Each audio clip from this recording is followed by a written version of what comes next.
ከዛ የሰርጉ ቀን አለፈ። መልሱ በሳምንቱ ነው። በሳምንቱ እኛ ቤት መልስ ተጠራን።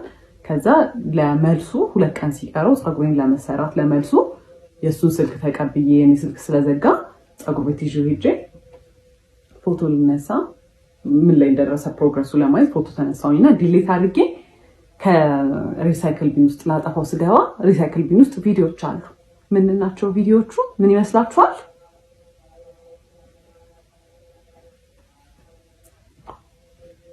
ቪዲዮ ነው እሱ ከሆነች ሴት ጋር የሆነ ነገር እያደረገ ከሰሞኑ እጅግ ብዙዎችን ያነጋገረ አንድ የቲክቶክ ቪዲዮ ነበረ። ይኸውም ጽዮን ግርማ የተባለች እህታችን ወደ ቲክቶክ ሚዲያ በመምጣት በ17 ክፍል የተከፋፈለ የትዳርና የፍቅር ህይወት ታሪኳን ለብዙዎች አሰምታለች። በዛ ታሪኮች ውስጥም ብዙ የሚያስደነግጡ ነገሮችን ለህዝቡ አሰምታለች። በዛም ምክንያት ብዙዎች በመደናገጥ ትግስትሽ ምን ያህል ድረስ ነው? እንዴት ፍቅረኛሽን የትዳር አጋር በዚህ ያህል ደረጃ ታገሹ? በማለት ብዙዎች ስለሷ ሐሳብ አስተያየት በመስጠት ቪዲዮ እየሰሩ ይገኛሉ። በሌላ በኩል ያሉ ግለሰቦች ደግሞ ይህ ሁሉ በደል የፈጸመባት አግብቷት የነበረው ፍቅረኛዋ ግለሰብ ይህ ነው ወይ በማለት የተለያዩ ፎቶዎቹን በመልቀቅ የተለያዩ ሐሳብ አስተያየት እየሰጡበት ይገኛል። ጠቅለል ባለ መልኩ እንግዲህ ከሰሞኑ እጅግ አነጋጋሪ ስለነበረው የጽዮን ግርማ ታሪክ እንዲሁም ደግሞ ፍቅረኛዋ ባለቤቷ ተብሎ ስለሚወጡት ፎቶዎች የተረጋገጡ መረጃዎችን በዝርዝር ልናስደምጣችሁ ብቅ ብለናል። እንዲሁም በጠቅላላው ስለዚህ ታሪክ ደግሞ ምንም ያልሰማችሁ ፓርቶቹ 17 ድረስ መሆኑ ደግሞ ረዝሞባችሁ ታሪኩን በደንብ ያላወቃችሁ ግለሰብ አጭር ገለጻ በማድረግ ስለ ታሪኩም እነግራችኋለሁ። ከዛ ቀጥሎም ስለተባሉት ጉዳዮች አሰማችኋለሁ። ሰላም ጤና ይስጥልን ውድ ሀገሬ ልጆች፣ በያላችሁበት ሰላማችሁ ይብዛልኝ። ዛሬም አዳዲስ በሆኑ ጉዳዮች ብቅ ብለናል። ለዚህ ቻናል አዲስ ከሆናችሁ ሰብስክራይብ በማድረግ ሁሌም እንለቃቸው ታማኝነት ያላቸው መረጃዎች እንዲደርሱ ይሁን። ቀጥታ ሚዘን ወደ መጣ ነው ዝርዝር መረጃዎቻችን እናልፋለን። ጉዳዩ በደንብ እየተብላላ የመጣው ከ2 ቀን በፊት በተለቀቀ የቲክቶክ ቪዲዮ ነው። ይህ ቪዲዮዎች መለቀቅ የጀመሩት የባለ ታሪኳ በራሷ የቲክቶክ ገጽ ላይ ነው። ታዲያ ከ2 ቀን በፊት አንድ ፓርት የመጀመሪያው ለቃ ነበረ። የመጀመሪያ ፓርቷም እንዲህ የሚል ነበረ። እስቲ ጠቅለል ባለ መልኩ ከ2 ዓመት በፊት ስለነበርኩበት ትዳር እንዲሁም ደግሞ ትዳር ብዬ ያስኩት ነገር እንዴት በ6 ወር ውስጥ እንደፈረሰም አጠቃላይ ታሪኬን ላሰማችሁ በማለት ነበር እንግዲህ ቪዲዮቿን መስራት የጀመረችው። ታዲያ የመጀመሪያ ቪዲዮዋ በጣም ኃይለኛ ቪው ማግኘት ጀመረ። ታዲያ አከታትላ ሌሎች ቪዲዮዎችንም በዛው ለቀቀች። እነዚህ ቪዲዮዎች ተቆራርጠው 17 ክፍል የያዙ የቲክቶክ ቪዲዮዎች ሆኑ። እሷ ግለሰቧ ከዛ በፊት የተለያዩ ቪዲዮዎችን በቲክቶክ ታጋራ ነበር። ነገር ግን ከ2 ቀን በፊት ያጋራችው የፍቅር የትዳር ህይወቷ ግን ብዙዎችን ቀልብ በመግዛት ብዙዎች ወደ ቲክቶክ አካውንቷ በመግባት የሷን አካውንት በደንብ እንዲመለከቱት ሆኗል። ይህች እህታችን ታዲያ የተለያዩ ነጥቦችን አንስታለች። በተለይ ደግሞ የነበረችበት ከባድ የተባለ የትዳርና የፍቅር ጊዜ ቆይታን ነው ያሰማችው። በዚህ የፍቅር ጊዜያቶች ውስጥ ብዙ ነገር እንደተበደለች በፍቅረኛዋ ዳር አጋሯ በነበረው የገዛ ግለሰቤ ነው በምትለው ባለቤቷ ትናቅ ብዙ ትችቶች ይደርስባት እንደነበር ከዛም ባለፈ መልኩ ደግሞ በትዳራቸው ላይ ሌላ ሰው እየደረበ ከሌላ ሴት ጋር ይማግጥባት እንደነበር ይህም የሚያደርገው የሰርጋቸው ሰሞን የመልሳቸው ሰሞን እንደነበረ ጭምር አያይዛ ተናግራለች። ብዙዎች ይህንን ነገርን በመስማት ነው በሁኔታው የተደናገጡት። እንዴት ትግስት ኖሮሽ ያንን የሰርግ ጊዜያቶች አለፍሽ? እንዴት እዛ ቦታ ላይ አላቆምሽም? በማለት ብዙዎች ሐሳብ አስተያየት ሰጥተዋል። በደል በትዳር አጋሪ ደርሶብኛል ያለችው ጽዮን ግርማ ደግሞ ያንን ነገር በወቅቱ እንዴት ወስና እንዳልወጣች በተለይ ደግሞ በመልሷ መቃረቢያ ሰሞን ላይ ባለቤቷ ያረገባትን የማማገጫ ቪዲዮዎች እየተመለከተች እንዴት ዝም ብላ ያንን ጊዜ እንዳሳለፈችም መረጃዎቹ እየተሰሙ ይገኛሉ። ከዚህ ጉዳይ ጋር ተያይዞ ነው ታዲያ ይህ ባለቤቷ እንደው የቱ ይሆን በማለት ብዙዎች በመላመት ፎቶዎቹን በተለያዩ ቦታዎች ላይ እያዟዟሩ የሚገኙት። ስለዚህ ጉዳይም የተባሉ ወሳኝ ነጥቦች ይኖራሉ። እነሱንም አከታትዬ አሰማችኋለሁ። ይህቺን እህታችንን በአካባቢዋ የሚያውቋት አብረዋት የተማሩ የቅርብ ጓደኞቿ ስለሷ ሲመሰክሩ በጸባይዋ ረጋ ያለች ግለሰብ ነች ይላሉ። ታዲያ ትዳርና የፍቅር ህይወት ውስጥ ከገባች በኋላ ምን አይነት ነገር እንዳጋጠማት ባናቅም ከረጅም ዓመታት በኋላ በቲክቶክ በእንደዚህ አይነት ጉዳይ ስትመጣ እጅግ ደንግጠናል ሲሉ ብዙ የሚያውቋት ሰዎች ስለሷ እየተናገሩ ይገኛሉ። ጽዮን ግርማ ታሪኳን ስትጀምር እንዲህ ትላለች። የመጀመሪያ ጊዜ ፍቅረኛዬን የተዋወቅኩት ራይድ እየሰራ ነበረ። ታዲያ ከዛ በኋላ ስልክ ተቀያየርን። በመቀጠልም በተለያዩ ሰዓቶች ላይ መደዋወል ጀመርን። ከዛም ባለፈ መልኩ በተለያዩ ስራዎች ላይ በጋራ መስራት ጀመርን። ዲኮር እሰራ ነበረ። እሱም ወደ እኔ ስራ በመምጣት ከኔ ጋር ዲኮር እንሰራ ነበር።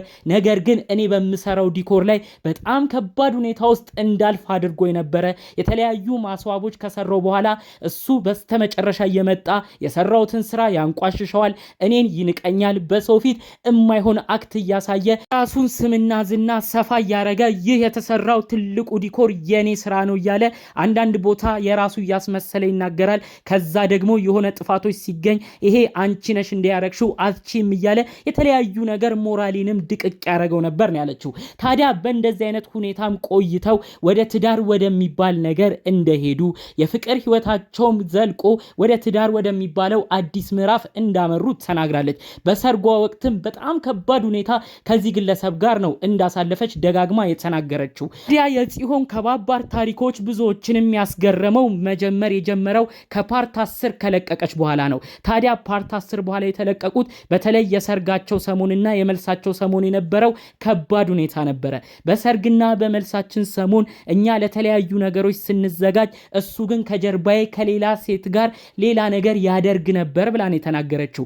ይህንንም የተመለከትኩት በተለይ መልሳችን በተዘጋጀበት ወቅት በአጋጣሚ ስልክ ተቀብዬ በነበረበት ወቅት ከስልኩ ላይ የተመለከትኩት ነገር እጅግ አስደነገጠኝ ስትልም ተናግራለች። ስልኩ ላይ ከሌላ ሴት ጋር ሆኖ ያደረገውን ነገር አየሁኝ። ይህም ክስተት የሆነው እኔ እና እሱ በተጋባንበት ሳምንታት ውስጥ ነበር ትላለች።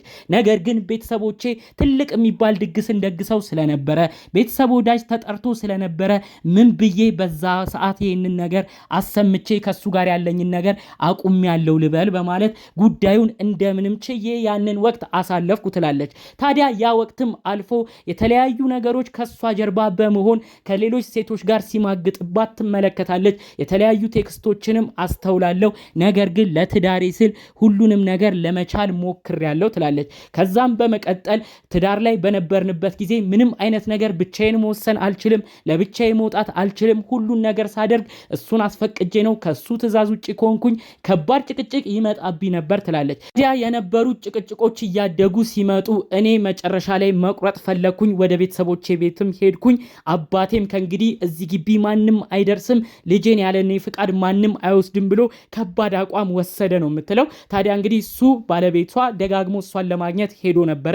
ታዲያ አባቷ አቋም ወስደው ልጄን ከእንግዲህ ማንም አይወስድም፣ አንተም ጸባይና ስርዓት ከሌለህ ልጄን ከዚህ ቤት ማውጣት አትችልም ብለው ባትየውም አቋም ይዘው እንግዲህ እነዚህ ግለሰቦች በሰላም እንዲለያዩ ሆነ። ይህ ክስተት ባይኖር ኖሮ እነዚህ ሰዎች እያደረ ሲመጡ አንዱ ላይ መሰንዘር ከጀመረ ምናልባት ይህች እህታችን ከባድ የተባለ አካላዊ ጥቃት ይደርስባት ነበረ እንደተናገረችው ታሪክ ከሆነ። ታዲያ ከዚህ ጋር ተያይዞ ከሁሉም ነገሮች ብዙዎችን ያስገረመው እንዴት መልሳችሁ ፕሮግራም መቃረቢያ ሰዓት ላይ እንዴት ከሌላ ሴት ጋር ይተኛል? እንዴት ከሌላ ሴት ጋርስ ይታያል? በዛው ሳምንታት ውስጥ እንዴት እንደዚህ አይነት ነገር ያደርጋል? ይህንን ነገርስ እንደው እንዴት አስችሎች ዝም አልሽ? በማለት ብዙዎች ስለ ጉዳዩ እየተነጋገሩ ነበር። ከዛም በመቀጠል የተለያዩ ፎቶዎችን በማጋራት ጭምር ተጠርጣሪ ግለሰብ ባለቤቷ ይህ ነው እያሉ በተለያዩ ቦታዎች እያሰራጩ ነበር። ይህ ነገር ለምን እንዲህ እንደተባለ ጠቅለል አድርጌ ልንገራችሁ።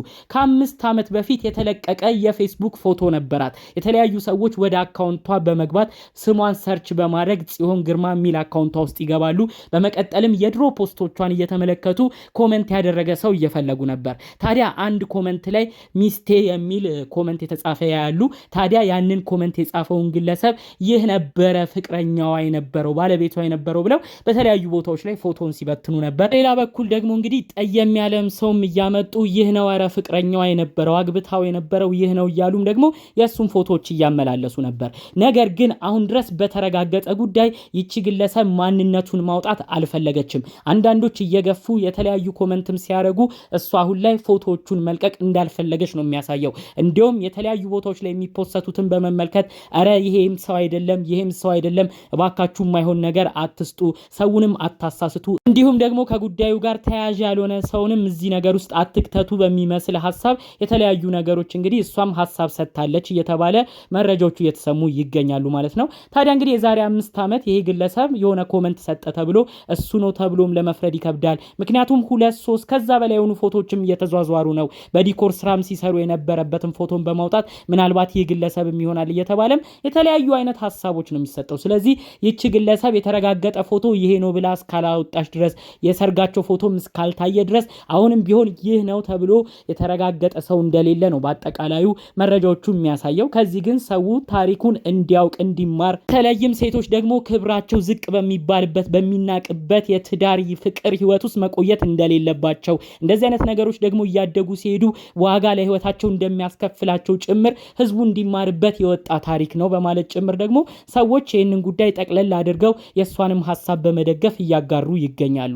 ታዲያ እኛም ጠቅለል ባለመልኩ ከሰሞኑ ወዲያ ወዲህ ሲሉ ከቆዩት ጉዳዮች መካከል የጽዮን ግርማን ታሪክ በተመለከተ ነበር ቪዲዮዎቹን ይዘን የመጣ ነው። በሌሎች ጉዳዮቻችን እስክንገናኝ ድረስ ሰላሙን ሁሉ ተመኘሁላችሁ። ሰላም።